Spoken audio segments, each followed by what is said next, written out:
Viewers আসসালামু আলাইকুম। আমরা এখন এই বাংলা বাক্যটাকে বুঝবো যে বাংলা থেকে ইংরেজিতে করব। আমাকে কিছু টাকা ধার দাও।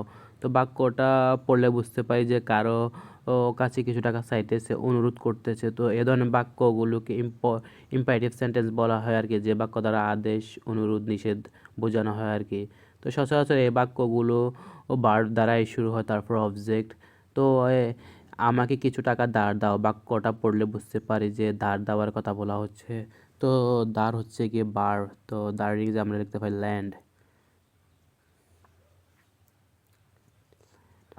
ইম্পারেটিভ সেন্টেন্সের স্ট্রাকচার হচ্ছে গিয়ে প্রথমে ভার্ব দেন অবজেক্ট। তো অবজেক্ট হচ্ছে গিয়ে আমাকে, সেজন্য আমরা মি নিচ্ছি, ল্যান্ড মি। তারপরে কিছু টাকা, সাম, SOME, সাম মানি, MONEY, মানি। ল্যান্ড মি সাম মানি, আমাকে কিছু টাকা ধার দাও।